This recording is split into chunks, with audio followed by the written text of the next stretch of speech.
Olá a todos! Estamos juntos para falarmos das doenças gastrointestinais do recém-nascido. Destaque para a enterocolite necrotizante. Qual é o maior fator de risco para enterocolite necrotizante?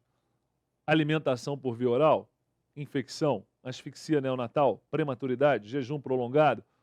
Tudo isso é fator de risco, mas o grande fator de risco é a prematuridade. Sempre ela, né? Letra D. Então, a enterocolite necrotizante ou necrosante, como alguns falam, de localização geralmente no ilho distal e cólon proximal, tem a seguinte tríade.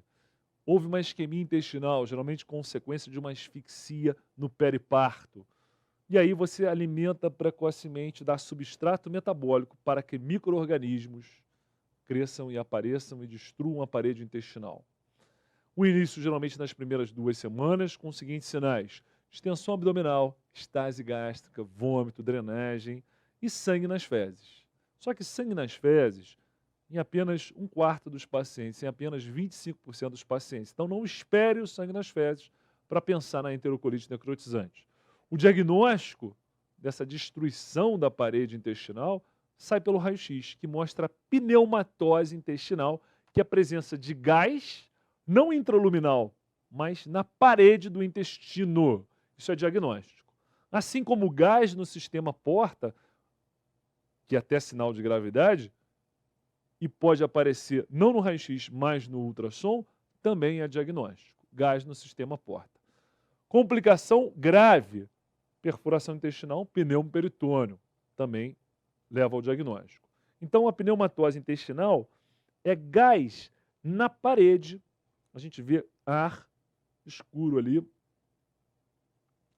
na parede do intestino e não intraluminal. Gás no sistema porta. Gás na parede. Opa! E a gente tem uma classificação da enterocolite. Classificação critérios de Bell. Vamos lá. Ela pode ser suspeita, definida ou definida e complicada. Então, suspeita de enterocolite, classificação de Bell, chiclete com banana. 1.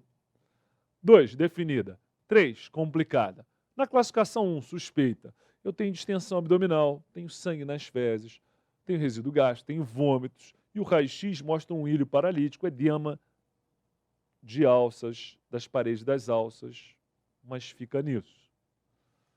Na definida, eu tenho diagnóstico, então eu tenho pneumatose intestinal ou ar no sistema porta, pneumoportograma, que pode ser visto, inclusive, com um ultrassom. E, clinicamente, tenho peritonite, eritema ou celulite da parede abdominal, ascite, exames complementares mostrando acidose metabólica, trombocitopenia, mas a grande confirmação que define a enterocolite é a pneumatose intestinal, gás na parede do intestino, gás na circulação porta. E a 3, complicada. Paciente evoluiu com sepse, paciente perfurou o intestino, então choque ao CIVD, raio-x com perfuração intestinal, pneumo peritônio, olha lá, ó, raios horizontais, escapou ar da alça intestinal e ficou aqui, ó, abaixo da pele, entre a pele e o intestino. Então, essa área escura aqui é ar, fora de alça, pneumo peritônio. Raio-x, uma criança deitada com raios horizontais. É a complicada. É a classificação 3. Tratamento, dieta zero, sonda orogástrica para descompressão aberta, com a hemocultura, e em seguida começa antibiótico, fazendo cobertura inclusive para anaeróbio. Então vamos lá, uma ampicilina mais um aminoglicosídeo, pegar gram-negativo, pegar enterococo, pegar anaeróbio, mais um metronidazol, ou uma clindamicina. Se houver pneumo peritônio, laparotomia. E o paciente que tem a enterocolite e um catéter umbilical inserido, faça o quê? Tem enterocolite, distensão abdominal, eu estou com um catéter umbilical inserido, seja venoso ou arterial, tira-se o catéter. O prognóstico, se houver necrose intestinal, alguns evoluem no futuro com bridas, aderências, né? Quem escreveu um livro sobre isso foi Paulo Coelho, né? Brida. Brincadeira. Aderências podem acontecer na semana seguinte a uma necrose, a uma cirurgia, ou anos depois. E essa aderência leva a uma suboclusão intestinal. É a complicação para o futuro de pacientes que fizeram enterocolite necrotizante. Uma questão. Em um neonato com 5 dias de vida, um quadro de obstrução intestinal por mecônio pode estar associado a qual doença de base? Então aqui, ó, distensão abdominal, distensão de alças, a criança não elimina mecônio. O que está acontecendo? Doença celíaca, fibrose cística, divertículo de Meckel, doença inflamatória intestinal ou estenose hipertrófica do piloro? Criança fazendo um ilho meconial tem que pensar em fibrose cística, é uma possibilidade. O plug meconial pode estar associado a fibrose cística, síndrome do colo esquerdo pequeno, a ganglionose retal, doença de Hirschsprung, ou sulfato de magnésio feito para pré-eclâmpsia, podendo levar a uma grande constipação no neonato. Então, esse plug meconial, ó, parece um piche, né? Teve que entrar no centro cirúrgico para poder resolver esse problema. Então, tem ilho meconial, lembra da fibrose cística. Mas há outras possibilidades. Colo esquerdo pequeno, a ganglionose, uso de sulfato de magnésio pela mãe.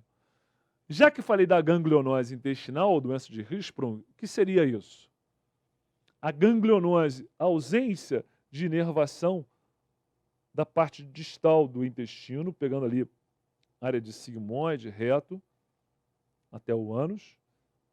E há uma área não inervada, que interessante, é a área atônica e que fica inerte, ela não se dilata. A área amontante antes da área inerte, sem gânglio, a área onde há gânglio, ela luta contra aquela obstrução. Ela luta e ela é distendida. Como é que faz-se o diagnóstico de Hirschsprung? Um enema baritado mostra a área não, desde lá do ânus, reto, sigmoide, a área não distendida, não inervada, até que a gente tem o que se chama de cone de transição. Então vem uma área fina, de repente abre num cone de transição aqui, que é onde eu tenho inervação e uma peristalse lutando contra essa obstrução. O tratamento vai ser uma ostomia, uma colostomia, para tratamento posterior e tentativa depois de rebaixamento da estrutura, recuperação da anatomia, mas inicialmente uma ostomia. Então essa é a doença de Hirschsprung, a ganglionose retal. De acordo com os critérios de Bell para estadiamento da enterocolite necrotizante, no estágio 2 observamos estágio 2, diagnóstico definido, 1 suspeito, 2 definido, 3 complicado. Então vamos lá. Definido, então, estágio 2. Sinais e sintomas clínicos suspeitos? Não. Suspeitos, não. Definidos e leves, com distensão de alças e ao raio-x de abdômen. Tem que ter certeza, está definido. Sinais e sintomas clínicos definidos e moderados com pneumatose intestinal ao raio-x de abdômen. Aqui tem diagnóstico. Letra D está perfeita. Letra A, ele fala de pneumatose intestinal e pneumoperitônia seria o estágio 3, complicado. Então, letra D tem diagnóstico, tem pneumatose, é o definido, estágio 2 dos critérios de Bell. Uma criança na segunda semana de vida inicialmente apresenta episódios de vômitos não biliosos que evoluem na segunda semana para vômitos em jato. Ultrassom, imagem alvo na topografia do adenal. Uma oliva, né? Corresponde ao quê? Esse vômito não tem bile, é só de conteúdo gástrico. Uma obstrução à passagem do estômago para o intestino. E a gente, no nível do adenal, percebe uma imagem em alvo no ultrassom. Se palpasse, sentiria uma oliva, né? De quê? Da estenose hipertrófica do piloro. Hipertrofia de piloro é o diagnóstico, letra B de bola. Ok? Então, nessa aula, a gente falou da enterocolite necrotizante. Até a próxima.